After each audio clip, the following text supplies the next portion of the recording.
Will you bow your heads with me? O Holy Spirit, descend upon us mightily into the very crevices of our hearts. May the words of my mouth, the meditations of our hearts, be acceptable in your sight. O Lord, our strength and our Redeemer. Amen. If you notice the title for the sermon, it says, Victory by Surrender. And you might wonder, what on earth does that mean? That doesn't make sense. How can you have victory if you surrender?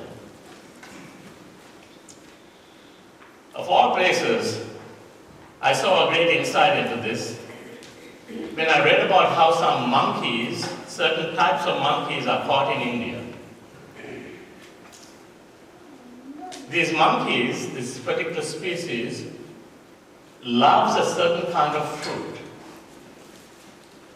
That fruit comes only in a certain season of the year, and it has a sweet smell that spreads right through the forest.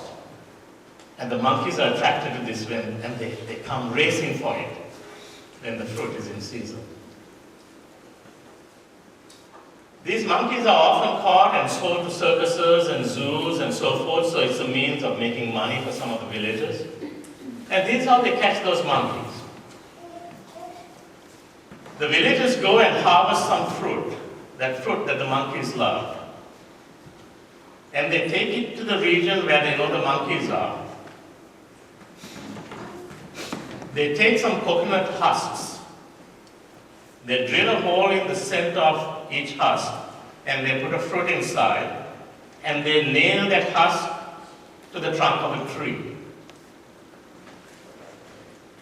Then they hide and wait. So the monkeys start smelling this. They follow their noses. They race to the trees. Then they know, oh, the fruit is in there. So each monkey puts its hand inside and grabs hold of that fruit. And then tries to take it out. But no, the hole isn't big enough. In order to get their hand out, they have to let go and squeeze it out. But they did not let go. They keep tugging at it, tugging at it, tugging at it. And then the villagers spring out from behind the bushes, throw their nets on the monkeys and catch them. Why were the monkeys caught? Because they were not willing to let go. They were grasping at what they thought was important in their life. They had surrendered to their greed for that fruit. The truth is, all of us surrender to something. The question is, what is it that you and I surrender to? Because that something will mean the difference between victory and defeat in life. Victory by surrender. When Pastor Jan read about Moses' conversation with God, what did God ask Moses to do? You remember? God asked Moses, what is that in your hand? He said, oh, this is a shepherd's rod.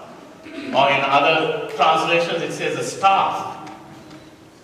The staff for Moses represented something important.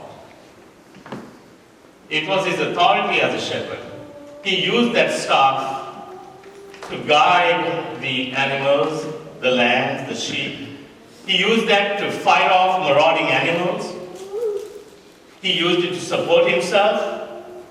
The shepherd's staff represented who he was. Now we know from scripture that what God was doing was showing Moses a sign that he could use to authenticate that he had been in direct contact with God and he spoke with the authority of God. But think of it this way. God was asking Moses to cast down that staff, that rod, that staff that meant everything to him as to who he was. He had been a shepherd for 40 years. It was his symbol of authority. It was his identity. And God said, in other words, give it to me. Now there's another interesting part of that. Because we know that rod turned into remember what does it turn into? A snake. That's right. And the scripture says that Moses stepped back in fear. And then God said, grab it by what end?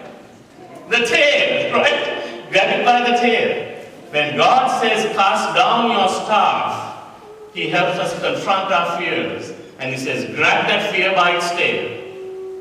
And it became a staff again. This time a staff anointed by the living God.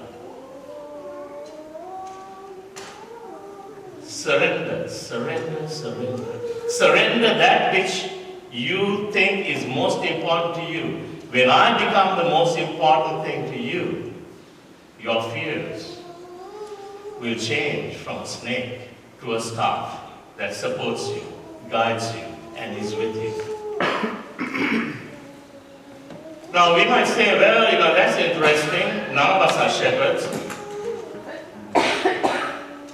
But there are many modern day equivalents.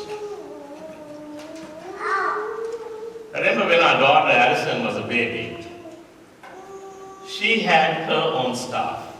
It was a blanket. It was soft, warm, she loved to hold it. I remember one time, my wife Sharon and her mother and I were driving somewhere with Alison, and suddenly Alison started to wail. And we turned back, what's wrong? We know we changed her diaper. She just had a feeling she should be okay. And then we suddenly realized, oh, we left a blankie at home.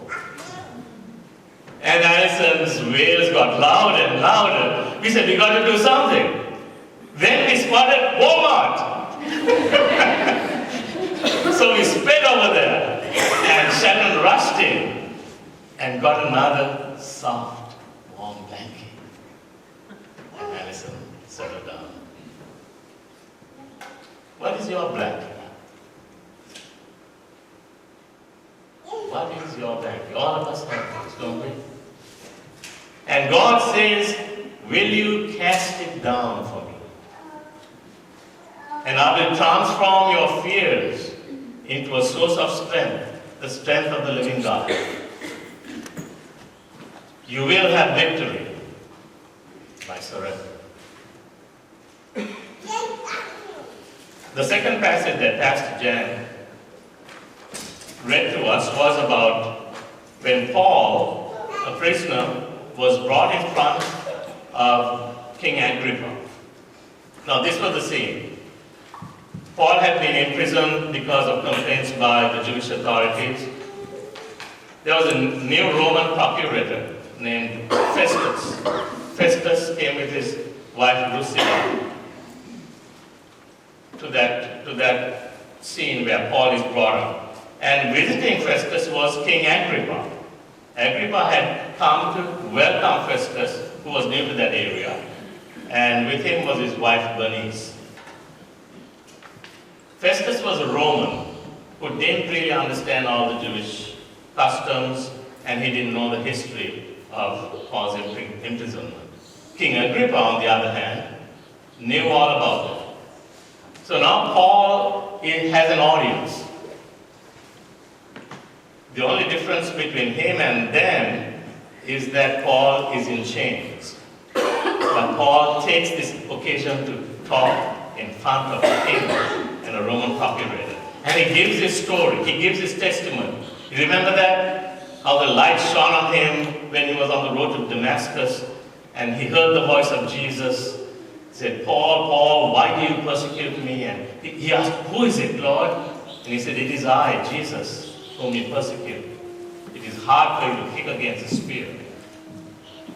And I'm sending you to the Jews and the Gentiles to proclaim my word. Paul shares all this, how his life was transformed. And then at this pivotal point,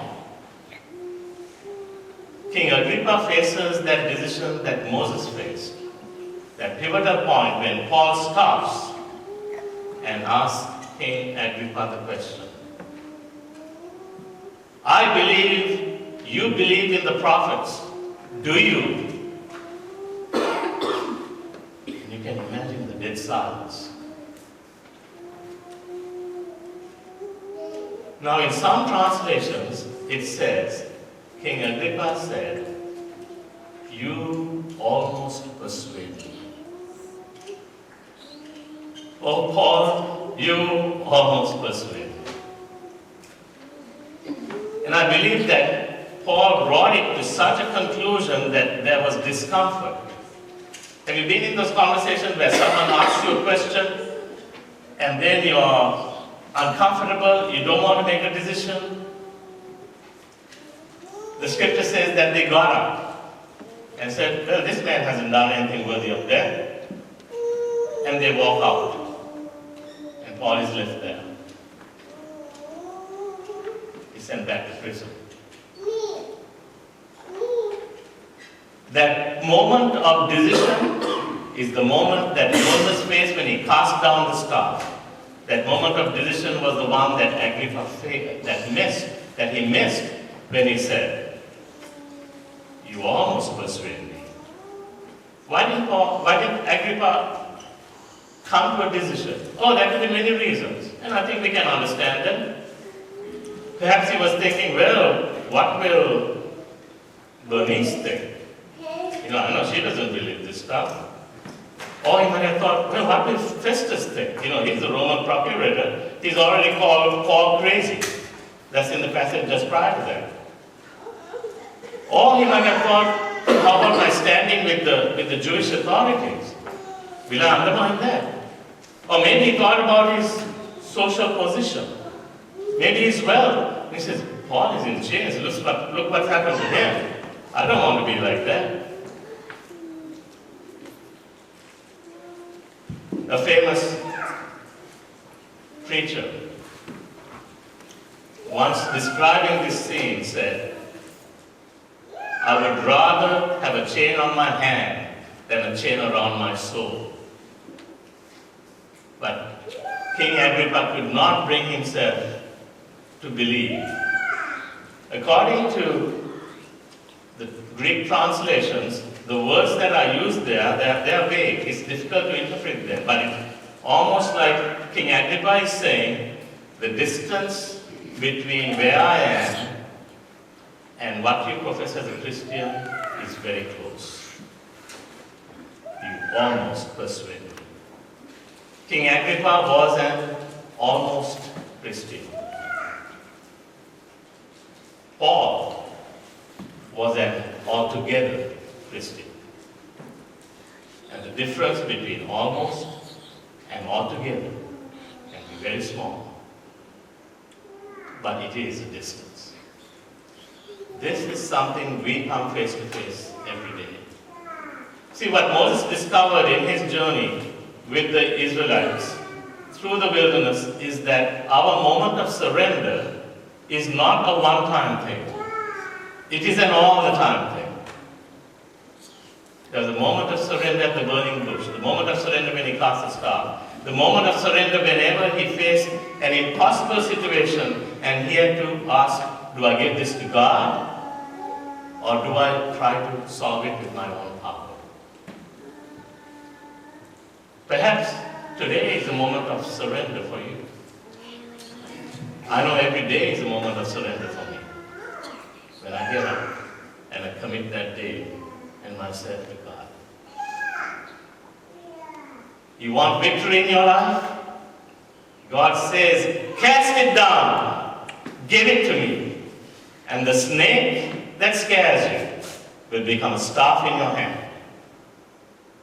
For I am the Lord your God, the God of Abraham and Isaac and Jacob, and I am yours too. I want to conclude with a very short account of how I encountered this moment of decision early in my life. I was a college sophomore. I had been attending a church where there were several youth who were powerfully in love with Jesus, who lived the gospel.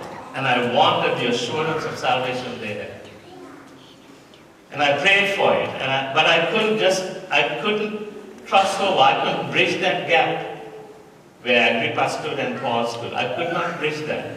Why? Because I insisted on having answers. I had so many questions and I wanted all those questions answered to my satisfaction, that if they were answered and I was okay with it, then I would accept Jesus. You know that feeling? Some of you have been there. Perhaps some of you are already there. But that day I was at a Christian coffee house and a young preacher, whose name always stayed with me, Fenton Moorhead. I was 23 years old at the time. Fenton Moorhead said, you can push God or pull God or just get out of the way. You can push God or pull God or just get out of the way. And that day I was thinking, Pastor Fenton, who told you about me? Because it was like, I might as well have been an audience of one for him, because I felt he was talking directly to me. My heart was exposed. I felt completely vulnerable. And that day I fell on my knees. And I said, Lord, I yield all my questions to you. I cast my staff, the staff that insisted on control. I cast that staff to God. And that was the day that I entered a place where I claimed God as the one who had control over my life. All of us face that decision. But it's up to us. King Agrippa, do you believe? Are you going to say, you almost persuade me, Paul? Or are you going to say, I am altogether with you, God? And so, remember, everyone surrenders to something. What is it that you surrender to? What you surrender to will mean the difference between life or victory in Jesus, or questions that forever echo about what could have been. I wonder what King Agrippa thought on his deathbed. What you want to do is enter that place where, like Paul, you can hear the words, well done, thou good and faithful servant, into the joy of the kingdom which the Lord is preparing for you.